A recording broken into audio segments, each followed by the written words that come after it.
Hello बच्चों, welcome to विद्या नीर classes. तो जैसे कि आप सब जानते हैं, हम आपके लिए सफलता बैच लेकर आए हैं।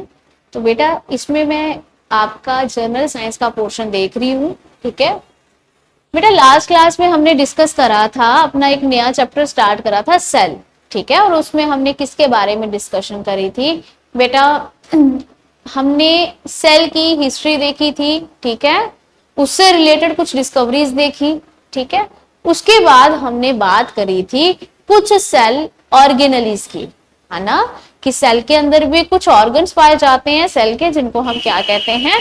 सेल ऑर्गेनलीज बोलते हैं। ठीक है, हमने किस किस सेल ऑर्गेनली की बात की बेटा? हमने बात की थी अपने सेल वॉल की, उसके बाद हमने बात की थी सेल मेम्ब्रेन की, और बेटा लास्ट में हमने अपनी बात की थी साइटोप्लाज्म। और आज के लेक्चर में हम देखेंगे बेटा, ये जो सेल वॉल, सेल मेम्ब्रेन और आपके पास साइटोप्लाज्म हमारा हो चुका है। आज की क्लास में हम पढ़ेंगे बहुत बहुत इंपॉर्टेंट न्यूक्लियस। ठीक है, कि सेल के सेंटर में क्या पाया जाता है बेटा जी? न्यूक्लियस पाया जाता है। ये बहुत ज्यादा क्या है? इंपॉर्टेंट है। ठीक है, और यहां से बहुत सारे क्वेश्चंस आपके बनते हैं, और वही चीज आज हम क्या करेंगे? डिस्कस करेंगे। ओके, तो देखो बेटा, आज हम अपनी फोर्थ सेल ऑर्गेनली डिस्कस करने जा रहे हैं, न्यूक्लियस। ठीक है बेटा, अगर मैं सेल स्ट्रक्चर ड्रॉ करूं तो मैंने कहा था कि बेटा जो आपके पास यूकैरियोटिक सेल होते हैं उनके पास क्या होती है बेटा? सेंटर में एक स्ट्रक्चर होता है जिसको हम क्या कहते थे? न्यूक्लियस कहते हैं। क्या बोलते हैं? न्यूक्लियस बोलते हैं। ठीक है, इसके अंदर डीएनए होता है बेटा, जेनेटिक मटेरियल होता है, और भी बहुत सारे पार्ट्स होते हैं जिनको आज हम इस क्लास में डिस्कस करेंगे, देखेंगे, और साथ ही साथ देखेंगे कि क्वेश्चन कहाँ से बनते हैं हमारे न्यूक्लियस से। ठीक है बेटा, देखो जो सबसे पहले आपके पास पार्ट आता है वो ये आता है कि आपके पास जो न्यूक्लियस है ना, ये सबसे पहले किसके सेल में देखा गया था? जो न्यूक्लियस है वो सबसे पहले किस सेल में देखा गया था? तो देखो बेटा जी, आपके पास एक प्लांट था, ऑर्चिड प्लांट। ठीक है, उस ऑर्चिड प्लांट की रूट सेल में, ठीक है, उस ऑर्चिड प्लांट की रूट की सेल में सबसे पहले देखा गया था न्यूक्लियस। बहुत इंपॉर्टेंट है। ओके, नेक्स्ट एक इंपॉर्टेंट चीज आती है कि जो न्यूक्लियस है, न्यूक्लियस को किसने डिस्कवर करा है बेट? कि सबसे पहले इनको किसने डिस्कवर करा है या किसने देखा था? ठीक है, तो लिखो, आपके पास आते हैं आपके एक साइंटिस्ट, रॉबर्ट ब्राउन। ठीक है, तो बेटा जी रॉबर्ट ब्राउन ने सबसे पहले क्या की थी? न्यूक्लियस की डिस्कवरी करी थी। सबसे पहले न्यूक्लियस के बारे में हमें रॉबर्ट ब्राउन ने बताया। और कहां पे इन्होंने सबसे पहले देखा था? हमारे पास एक ऑर्चिड प्लांट होता है, उस ऑर्चिड प्लांट की रूट्स में एक सेल पाया जाता है। ठीक है, जो उनकी रूट्स में सेल पाया जाता है, उस सेल में इन्होंने सबसे पहले न्यूक्लियस को देखा था, और वहीं से इसकी डिस्कवरी हुई थी। और किन्होंने देखा था बेटा? रॉबर्ट ब्राउन ने देखा था। ठीक है बेटा, अगर न्यूक्लियस की बात करें तो आपसे एक बहुत इंपॉर्टेंट क्वेश्चन बनता है, यहां पे पूछा जाता है, what is the largest part of cell? Cell का सबसे लार्जेस्ट पार्ट कौन सा है? तो बेटा आप क्या लिखोगे? न्यूक्लियस। न्यूक्लियस क्या होता है? Largest part of cell. अगर आपको पेपर में पूछा जाए एग्जाम में कि what is the largest part of cell, तो आप क्या बोलेंगे बेटा?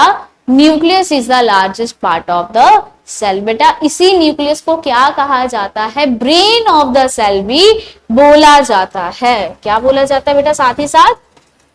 Brain of the cell. अब क्यों बोला जाता है ब्रेन? ध्यान से सुनना बेटा, हमारा ब्रेन क्या करता है? हमारी बॉडी के सभी फंक्शंस को क्या करता है?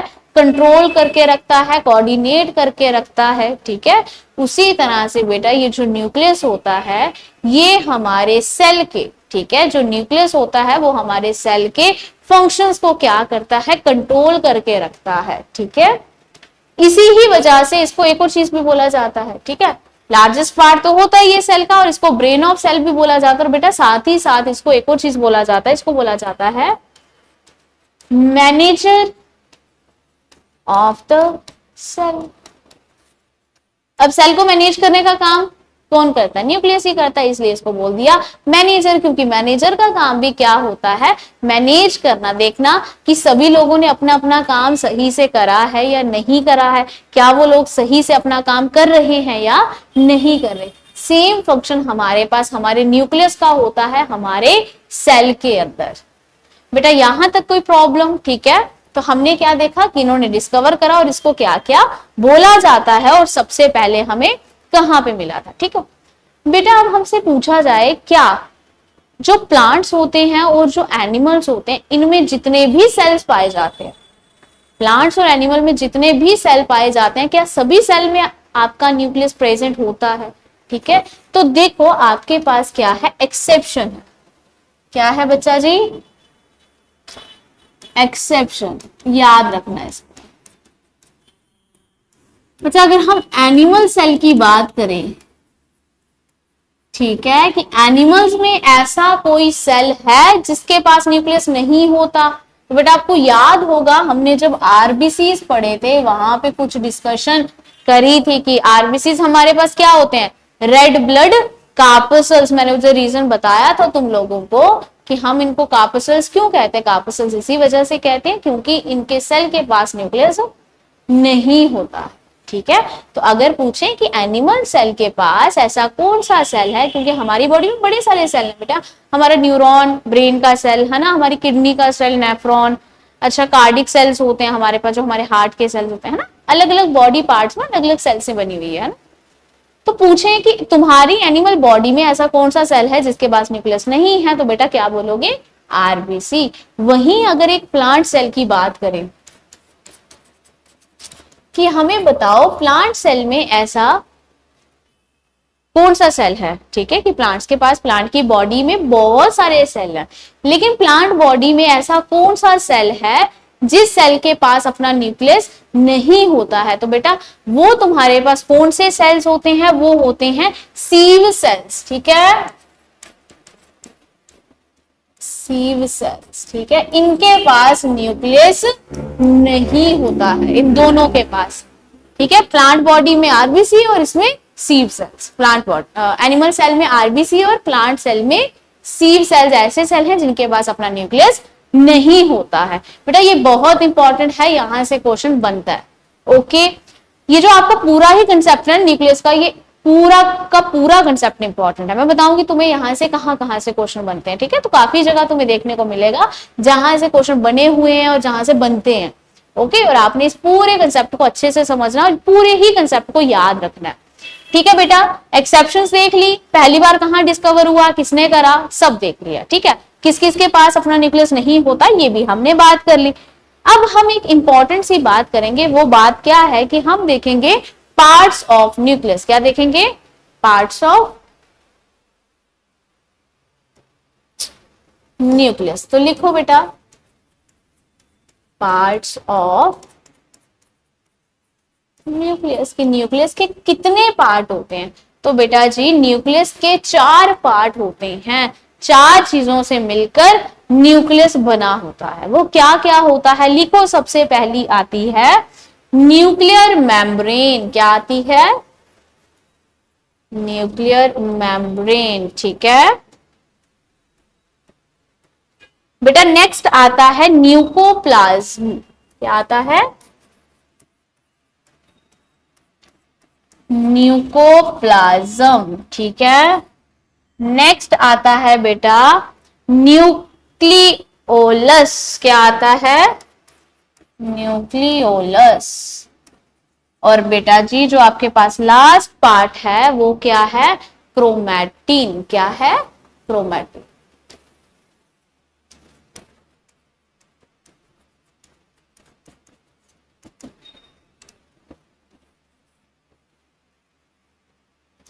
ठीक है बच्चा, कि अगर हम न्यूक्लियस की बात करें, ठीक है, कि न्यूक्लियस का हिस्ट्री वगैरह देख ली हमने, उसके बाद हम बात करते हैं कि ये जो न्यूक्लियस का स्ट्रक्चर होता है इस स्ट्रक्चर में क्या क्या होता है, ठीक है, न्यूक्लियस के क्या क्या पार्ट होते हैं। तो बेटा न्यूक्लियस में सबसे पहले आती है न्यूक्लियर मेम्ब्रेन, फिर आता है न्यूक्लियोप्लाज्म, फिर आता है न्यूक्लियोलस और एंड में तुम्हारे पास बचता है क्रोमैटिन। पार्ट समझ आ गए न्यूक्लियस के। अब बारी बारी से इन पार्ट्स की हम क्या करेंगे, डिस्कशन करेंगे। ओके, सबसे पहले किसकी बात करते हैं हम करते हैं अपनी न्यूक्लियर मेम्ब्रेन की बात करते हैं। किसकी बात करेंगे बच्चा जी, न्यूक्लियर मेम्ब्रेन की बात करेंगे, ठीक है। तो न्यूक्लियर मेम्ब्रेन तुम्हें मैंने जब फर्स्ट डे पढ़ाया था, ठीक है, मैंने एक बेसिक सा तुम्हें डिफरेंस बताया था प्रोकैरियोटिक और यूकैरियोटिक सेल्स का, टाइप्स ऑफ सेल में, है ना। टाइप्स ऑफ सेल में क्या बताया था, दो तरह के सेल्स होते हैं, प्रोकैरियोटिक और यूकैरियोटिक। और बेटा वहां पे मैंने मेन डिफरेंस किसको बताया था, न्यूक्लियर मेम्ब्रेन को ही बताया था कि जो न्यूक्लियर मेम्ब्रेन है ये प्रोकैरियोटिक सेल्स में नहीं पाई जाती। बेसिक कैरेक्टर ऑफ प्रोकैरियोटिक्स क्या था कि प्रोकैरियोटिक्स के पास आपकी न्यूक्लियर मेम्ब्रेन नहीं होती। सिर्फ किसके पास होती है ये न्यूक्लियर मेम्ब्रेन बेटा, यूकैरियोटिक सेल्स में होती है। तो लिख लो सबसे पहले कि हम कर रहे हैं न्यूक्लियर मेम्ब्रेन की बात। और न्यूक्लियर मेम्ब्रेन किन सेल्स में प्रेजेंट होती है बेटा, सिर्फ आपके पास यूकैरियोटिक सेल में प्रेजेंट होती है। किसमें होती है बेटा जी, सिर्फ आपके यूकैरियोटिक सेल्स में न्यूक्लियर मेम्ब्रेन प्रेजेंट होती है, ठीक है बच्चा। अगर हम नेक्स्ट बात करें, एक क्वेश्चन बनता है कि न्यूक्लियर मेम्ब्रेन किसकी बनी हुई होती है, ठीक है। तो लिख लो न्यूक्लियर मेम्ब्रेन आपकी लिपोप्रोटीन से बनी हुई होती है। किससे बेटा जी, लिपोप्रोटीन से। यहां तक कोई डाउट, कोई परेशानी? नेक्स्ट देखो बेटा, सेकंड चीज अगर हम बात करें, सेकंड पार्ट की बात करें, ठीक है, कि हमने न्यूक्लियर मेम्ब्रेन देख ली। यहां से दो ही चीजें हैं जो तुम्हें याद रखनी है, ठीक है। अभी हमें पीएचडी तो करनी नहीं है साइंस में, बायोलॉजी में, है ना।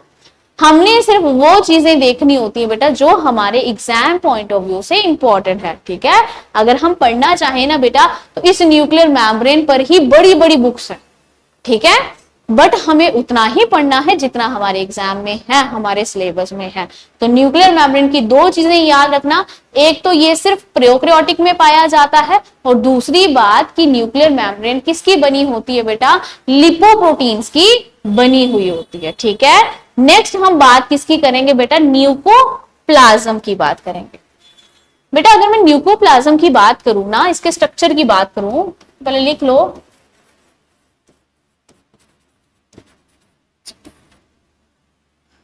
बेटा, अगर मैं एक न्यूक्लियस को क्या करूं, डाइसेक्ट करूं, काटूं, ठीक है, और उसमें से देखना चाहूं कि किस तरह से तुम्हारे पास न्यूक्लियोप्लाज्म वहां पे होता है, ठीक है। क्या देखना चाहूं वहां पे, न्यूक्लियोप्लाज्म को देखना चाहूं, ठीक है। तो बेटा न्यूक्लियोप्लाज्म को हम कैसे देखते हैं कि आपके पास मैंने न्यूक्लियस को काट दिया, बेटा ये है तुम्हारे पास न्यूक्लियर मेम्ब्रेन, ये क्या है, न्यूक्लियर मेम्ब्रेन, ठीक है बेटा। जिस तरह से सेल के पास क्या था, jelly like substance, cytoplasm, cell के पास क्या था, साइटोप्लाज्म। इसी तरह से बेटा न्यूक्लियस के पास जो जेली लाइक सबस्टेंस होता है या जो लिक्विड पार्ट होता है उसको हम क्या कहते हैं बेटा, उसको हम कहते हैं न्यूक्लियोप्लाज्म। क्या कहते हैं बच्चा जी, उसको बोला जाता है न्यूक्लियोप्लाज्म, ठीक है। तो लिख लो न्यूक्लियोप्लाज्म क्या है, यहां पे पाया जाता है, ये होता है लिक्विड पार्ट ऑफ न्यूक्लियस।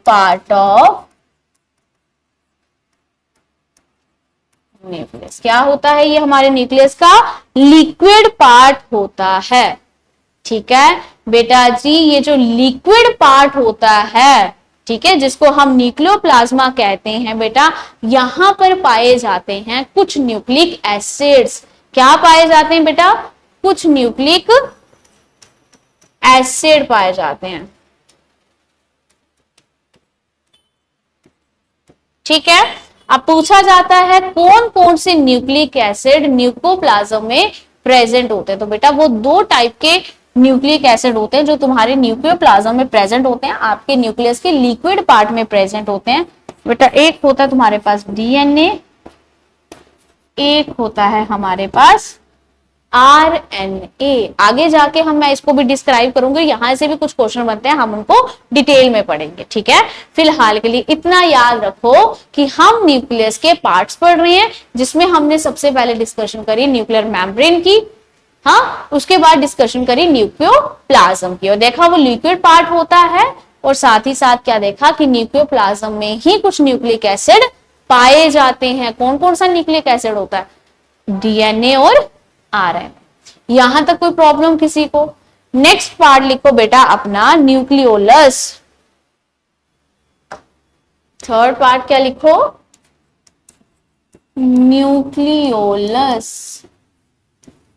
ठीक है। ये देखो, ठीक है, न्यूक्लियर मेम्ब्रेन की बात कर ली, न्यूक्लियोप्लाज्म की बात करी, अब किसके बात कर रहे हैं हम? न्यूक्लियोलस की, ठीक है।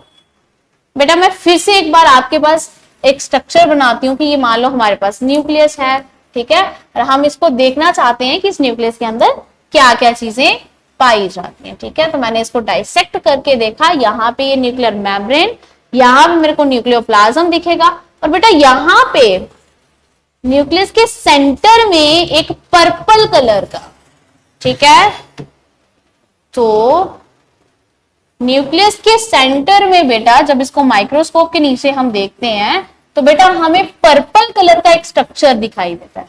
हमें क्या दिखता है? एक पर्पल कलर का स्ट्रक्चर दिखाई देता है। तो बेटा उसी स्ट्रक्चर को क्या बोला जाता है? न्यूक्लियोलस। क्या बोला जाता है? न्यूक्लियोलस। न्यूक्लियस के सेंटर में एक पर्पल कलर का स्ट्रक्चर विजिबल होता है, इसको क्या कहते हैं? न्यूक्लियोलस बोलते हैं। क्लियर बेटा? इस न्यूक्लियोलस की ना एक खासियत होती है। इस न्यूक्लियोलस की क्या एक खासियत होती है बेटा? कि ये सेल में या ये न्यूक्लियस में हमें सिर्फ उस टाइम दिखता है, ठीक है, ये सिर्फ उस टाइम दिखता है जिस टाइम हमारे सेल ने क्या करनी होती है बेटा? सेल डिवीजन करनी होती है। हमारे सेल ने क्या करनी होती है?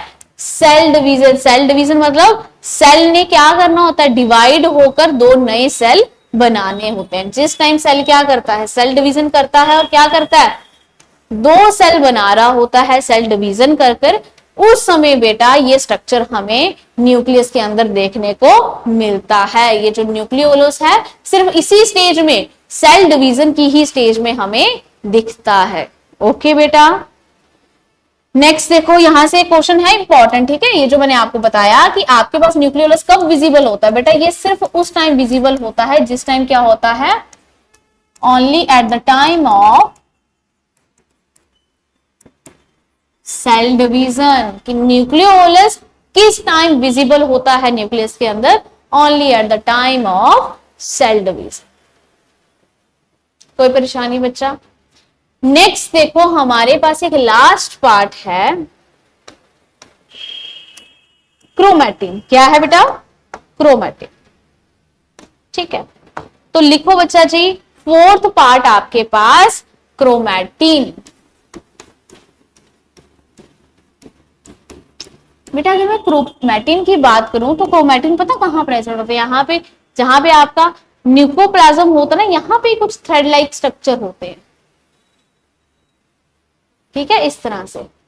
इन्हीं को हम क्या कहते हैं? अपने क्रोमैटिन बोलते हैं, ठीक है। हमारे न्यूक्लियोप्लाज्म में ही कुछ क्या होते हैं? थ्रेड लाइक स्ट्रक्चर्स प्रेजेंट होते हैं, जिनको हम क्या कहते हैं बेटा जी? क्रोमैटिन बोलते हैं। और इस क्रोमैटिन का फंक्शन क्या होता है कि यहाँ पे खासियत क्या होती है इसकी कि बेटा जी यहाँ पे सबसे पहले लिख लो कि ये थ्रेड लाइक स्ट्रक्चर्स होते हैं, और बेटा यहां पे होती है तुम्हारी फॉर्मेशन। किस चीज की फॉर्मेशन? बेटा डीएनए की और आरएनए की, ठीक है। ध्यान से देखना मैंने क्या बोला, डीएनए और आरएनए की फॉर्मेशन होती है कहां? क्रोमैटिन में, ठीक है। लेकिन जब फॉर्मेशन हो जाती है तो वो कहां जाके बैठ जाते हैं बेटा? न्यूक्लियोप्लाज्म में। उस न्यूक्लियोप्लाज्म में ही मैंने तुम्हें बताया ना, इस तरह से क्या होते हैं? यहाँ पे क्रोमैटिन होते हैं। ये क्रोमैटिन डीएनए और आरएनए बनाएंगे, और वो डीएनए और आरएनए कहां बैठ जाएंगे? यहाँ पे न्यूक्लियोप्लाज्म में बैठ जाएंगे। अब आई बात समझ, ठीक है। ये मेम्ब्रेन, ठीक है, यहाँ पे न्यूक्लियोलस दिखता है, ये तुम्हारे क्रोमैटिन है और ये तुम्हारे पास न्यूक्लियोप्लाज्म है। क्रोमैटिन क्या करेगा, डीएनए आरएनए को बनाएगा और उनको कहां फेंक देगा बेटा, इस न्यूक्लियोप्लाज्म में फेंक देगा। और डीएनए और आरएनए कहां पाए जाते हैं, आपके पास न्यूक्लियोप्लाज्म में पाए जाते हैं। ठीक है, लेकिन बनते कहां है, बनाता कौन है इनको बेटा, क्रोमैटिन। ठीक है, ये कुछ इंपॉर्टेंट चीजें हैं कि फॉर्मेशन ऑफ आरएनए और डीएनए कहां होती है, ऐसे क्वेश्चन बेटा पूछे जाते हैं। ठीक है, अभी तक हमने क्या देखा, हमने न्यूक्लियस देखा। ठीक है, न्यूक्लियस के हमने क्या देखे, पार्ट्स देखे, स्ट्रक्चर देखा पूरा। ठीक है, क्या क्या पाया जाता है न्यूक्लियस में। बेटा नेक्स्ट अगर हम बात करें या देखें कि क्वेश्चन कहां से बनते हैं, बेटा नेक्स्ट हमारे कुछ क्वेश्चंस बनते हैं डीएनए और आरएनए से, हमारे न्यूक्लिक एसिड से कुछ क्वेश्चंस बनते हैं। ठीक है, तो देखो बेटा जरा कि कौन कौन से क्वेश्चन बनेंगे हमारे न्यूक्लिक एसिड से। तो देखो आपके पास डीएनए और आरएनए के बारे में कुछ चीजें पूछी जाती हैं। ठीक है, वो चीजें क्या हैं कि सबसे पहले ये शब्द जो था डीएनए और आरएनए, ये किन्होंने इंट्रोड्यूस करवाया था, किन्होंने इसके बारे में बताया था, किन्होंने क्या किया था, डिस्कवर करा था। तो देखो ये आपके पास एक साइंटिस्ट है फ्रेडरिक मिशेल। क्या है, फ्रेडरिक मिशेल। ठीक है, बस फ्रेडरिक है। ठीक है,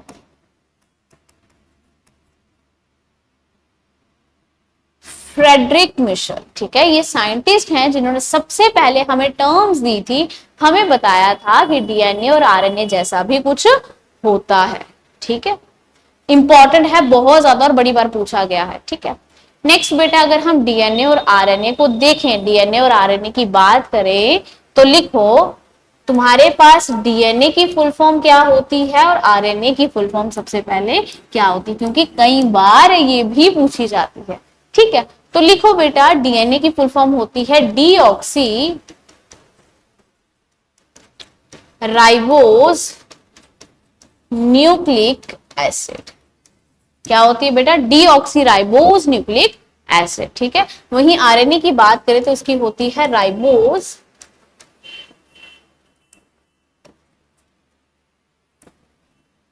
न्यूक्लिक।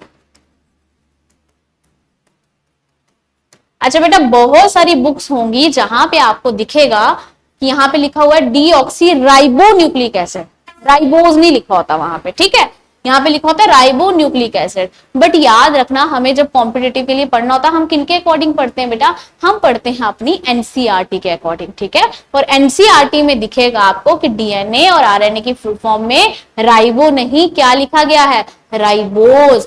इसलिए तुम्हें भी यही याद रखना है कि इसको क्या बोला जाता है, राइबोज न्यूक्लिक एसिड और डीऑक्सी राइबोज न्यूक्लिक एसिड। बेटा यहां तक कोई प्रॉब्लम। बेटा नेक्स्ट पूछा जाता है इनके स्ट्रक्चर से क्वेश्चन, और बहुत इंपॉर्टेंट और बड़ी बार पूछा जाता है। ठीक है, कि आपके पास बेटा डीएनए का कैसा स्ट्रक्चर होता है और आरएनए का कैसा स्ट्रक्चर होता है। ठीक है, कैसा स्ट्रक्चर होता है इसमें, देखो बेटा डीएनए का स्ट्रक्चर कुछ ऐसा होता है, एक हेलिक्स इस तरह से और एक हेलिक्स इस तरह से। ठीक है, और राइबोज न्यूक्लिक एसिड का स्ट्रक्चर बेटा इस तरह से होता है।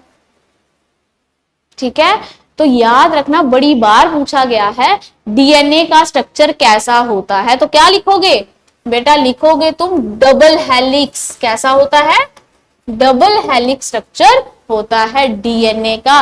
वहीं अगर, ये तो बहुत इंपॉर्टेंट है, बड़ी बार पूछा गया। ठीक है, और अगर तुमसे पूछ लिया जाए कि आरएनए का स्ट्रक्चर कैसा होता, तुम क्या कहोगे, सिंगल हेलिक्स।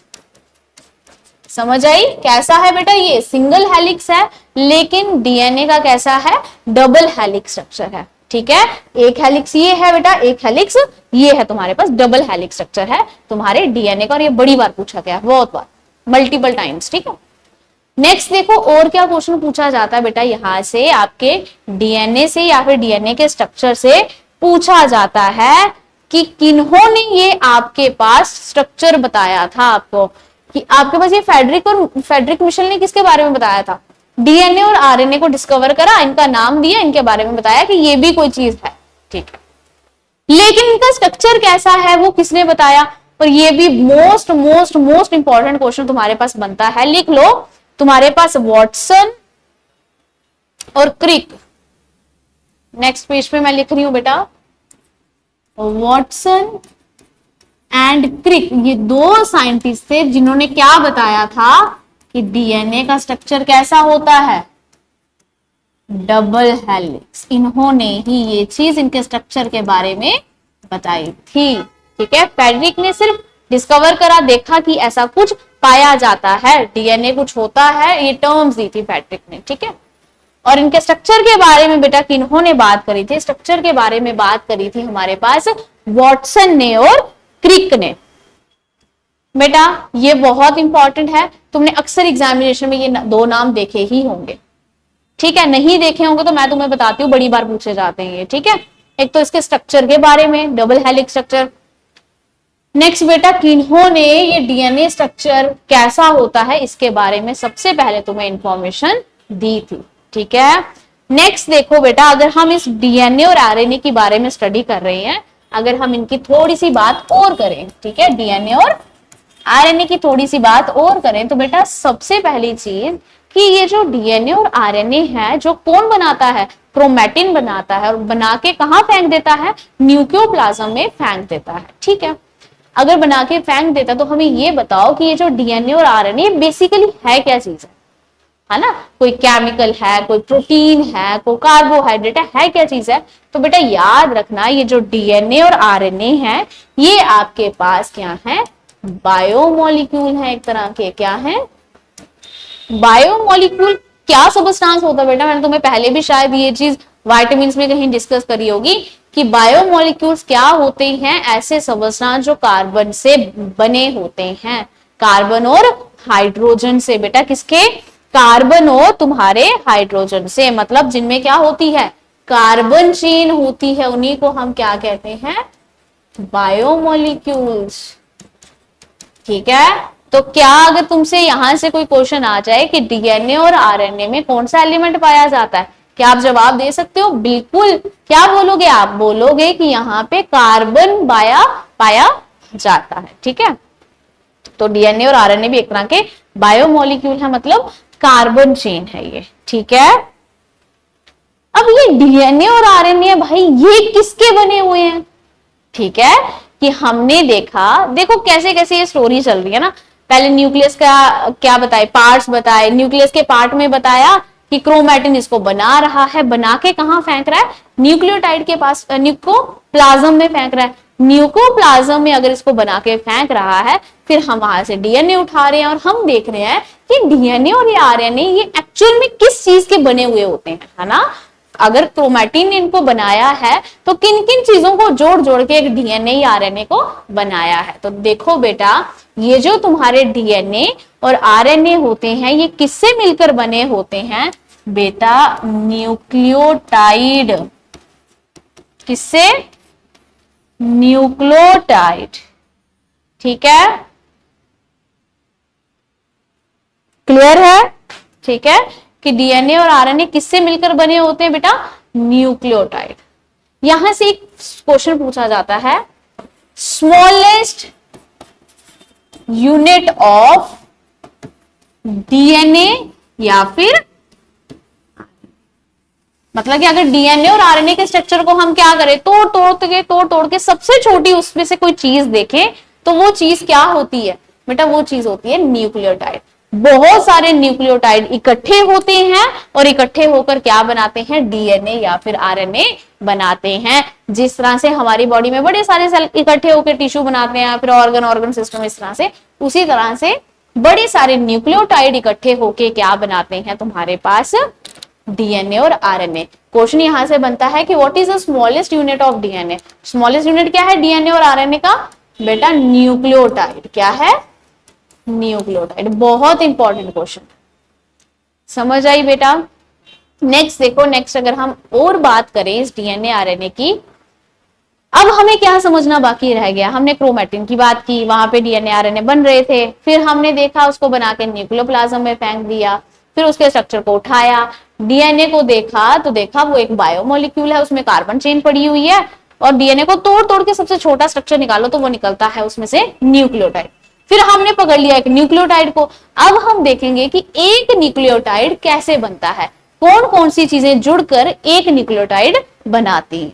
ठीक है बेटा, इसको हल्के में मत लेना, ये क्वेश्चन पूछे जाते हैं एक्चुअल में। ठीक है, कि स्मॉलेस्ट यूनिट क्या है आपके पास डीएनए आरएनए का, न्यूक्लियोटाइड। ठीक है, अब हम देखते हैं न्यूक्लियोटाइड किन किन चीजों से मिलकर बना हुआ होता है। ठीक है, तो लिखो आपके पास जो आपका न्यूक्लियोटाइड होता है,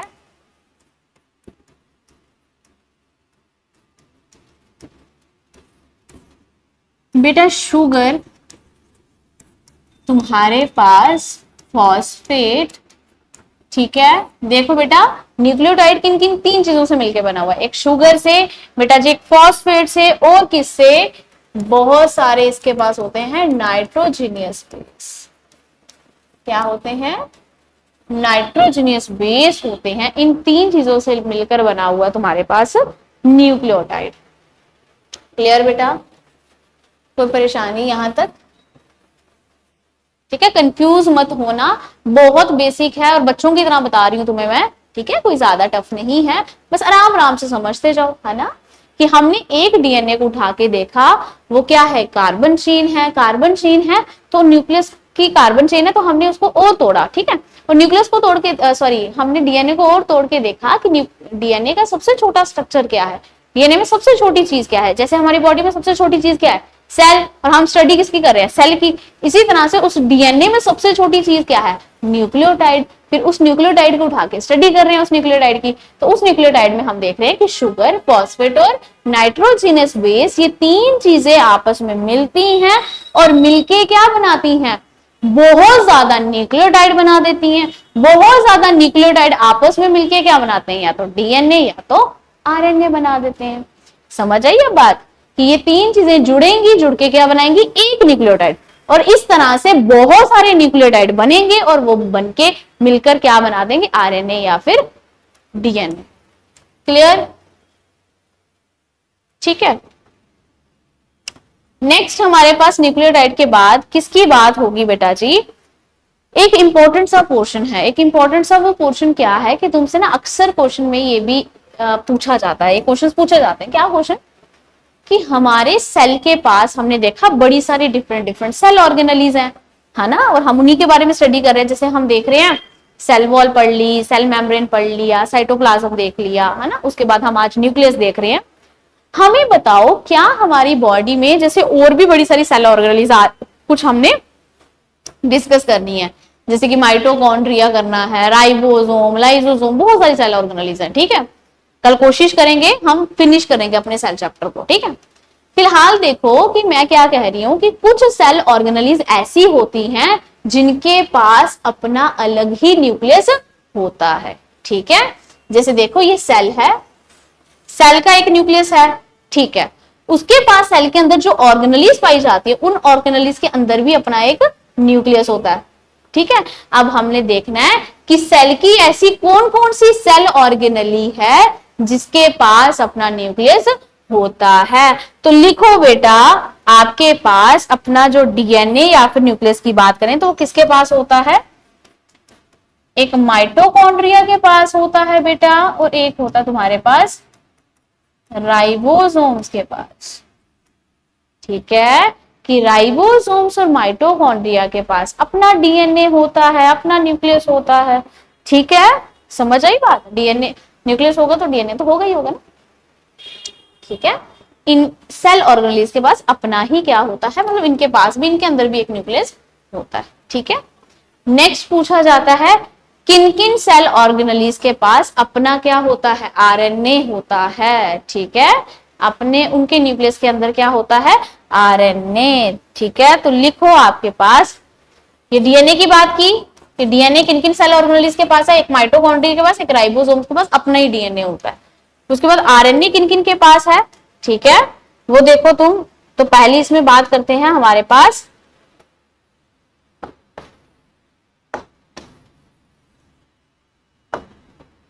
बच्चा जी साइटोप्लाज्म और तुम्हारा रफ एंडोप्लाज्मिक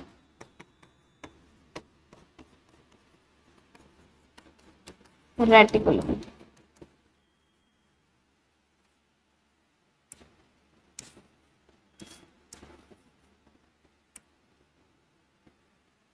ठीक है, रेफ एंडोप्लाज्मिक रेटिकुलम। ठीक है बच्चा जी, अब ध्यान से देखो हमने क्या देखा। मैंने कहा कि जो सेल होता है, सेल के पास ये अपना क्या है बेटा, न्यूक्लियस। ठीक है, इस न्यूक्लियस के अंदर डीएनए और आरएनए है। ठीक है, ये बात समझ आ गई। उसके बाद मैंने कहा कि सेल की कुछ जो सेल ऑर्गेनेलिज होती हैं, ठीक है, उन सेल ऑर्गेनेलिज के पास भी अपनी क्या होती है, कई बार डीएनए और आरएनए होता है। कई बार कोई सेल ऑर्गेनेली ऐसी होती है जिसके पास अपना ही डीएनए होता है, कोई सेल ऑर्गेनेली ऐसी होती है जिसके पास अपना ही क्या होता है बेटा, आरएनए होता है। तो तुम्हें बता दिया गया डीएनए किस किस के पास होता है, माइटोकॉन्ड्रिया और राइबोसोम्स के पास, और तुम्हारे पास आरएनए अपना किस किस के पास होता है, किस किस सेल ऑर्गेनेलिज के पास, रफ एंडोप्लाज्मिक रेटिकुलम और बेटा तुम्हारे साइटोप्लाज्म के पास। ठीक है, यहां तक कोई परेशानी? ठीक है, आपके पास अगर हम अब भी बात करें डीएनए और आरएनए की कि इनका काम क्या है ना, इनका फंक्शन क्या है, सब कुछ देख लिया, स्ट्रक्चर देख लिया, इनको तोड़ के देख लिया कि इनका स्मॉलेस्ट न्यूक्लियोटाइड है, फिर न्यूक्लियोटाइड को भी देख लिया, एक न्यूक्लियोटाइड उठाया, उसमें से देखा कि उसके पास क्या क्या चीजें होती हैं। ठीक है, किन किन हमारी बॉडी, हमारे सेल में ऐसे कौन कौन से सेल ऑर्गेनेलिज है जिनके पास अपना डीएनए होगा, अपना आरएनए होगा। ठीक है, बट अभी तक हमने फंक्शंस की बात नहीं की। किसकी बात नहीं की बेटा, फंक्शंस की बात नहीं की। अभी तक हमने नहीं देखा कि आरएनए और डीएनए का फंक्शन क्या होता है। तो देख लो बेटा जी, तुम्हारे पास जो डीएनए है इसका फंक्शन क्या होता है, जेनेटिक मटेरियल को कैरी करना। जेनेटिक मटेरियल क्या होता है बेटा, ऐसे कैरेक्टरिस्टिक्स जो जनरेशन टू जनरेशन क्या होते हैं, कैरी होते हैं। ठीक है, ऐसे कैरेक्टर्स, ठीक है, जो क्या होते हैं, जो हमें अपने पेरेंट से हेरिडिटी से मिले होते हैं। ठीक है, हमारे पेरेंट को उनके पेरेंट से मिले होते हैं। ठीक है, तो ये सारे कैरेक्टर्स को कौन कैरी करता है बेटा, डीएनए। डीएनए के पास क्या होता है, हमारा जेनेटिक मटेरियल होता है। ओके, नेक्स्ट आता है आरएनए। तो बेटा अगर हम आरएनए की बात करें कि आरएनए का फंक्शन क्या है, तो आरएनए का एक बहुत ही अच्छा सा फंक्शन है। अच्छा सा फंक्शन क्या है कि ये बनाता है प्रोटीन। क्या बनाता है, प्रोटीन सिंथेसिस करता है। क्या प्रोटीन तुम्हारे लिए इंपॉर्टेंट है? ठीक है, तो बिल्कुल जी, प्रोटीन नहीं होगी तो हमारी बॉडी डेवलप कैसे करेगी।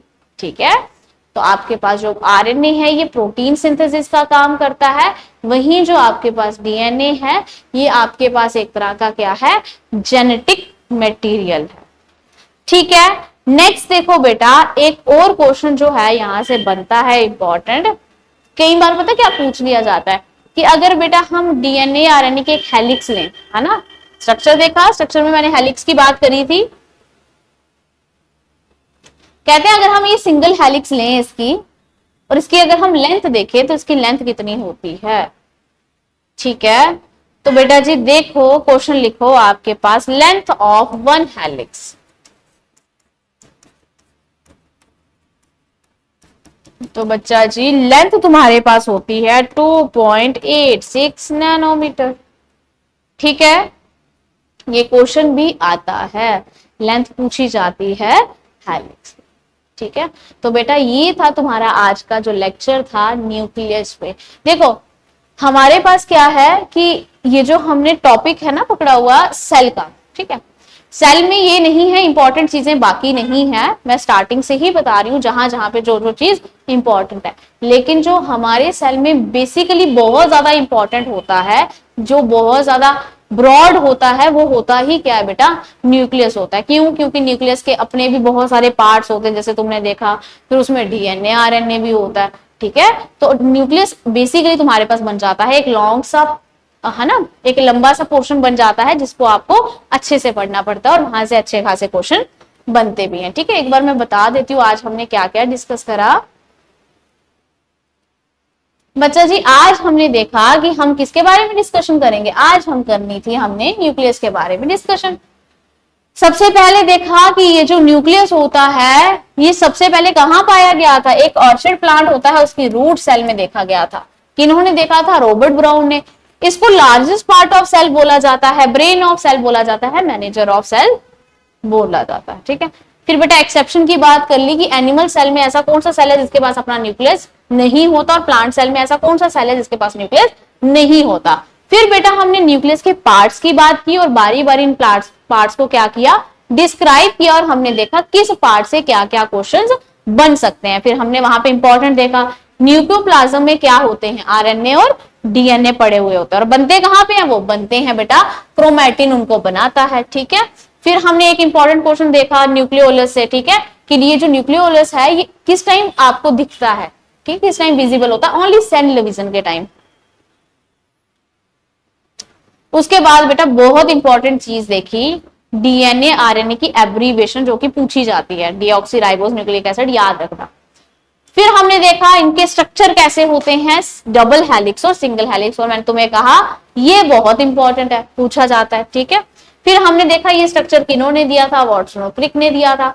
ठीक है, फिर हमने डीएनए को और जाना तो देखा ये बायोमोलिक्यूल है, कार्बन चेन होती है इसमें, और इसका सबसे छोटा चीज क्या होता है, अगर डीएनए को तोड़ तोड़ के सबसे छोटी चीज उससे निकाले, जैसे हमारी बॉडी को तोड़ तोड़ के सबसे छोटी चीज अगर कोई निकाले तो क्या निकलेगी, सेल।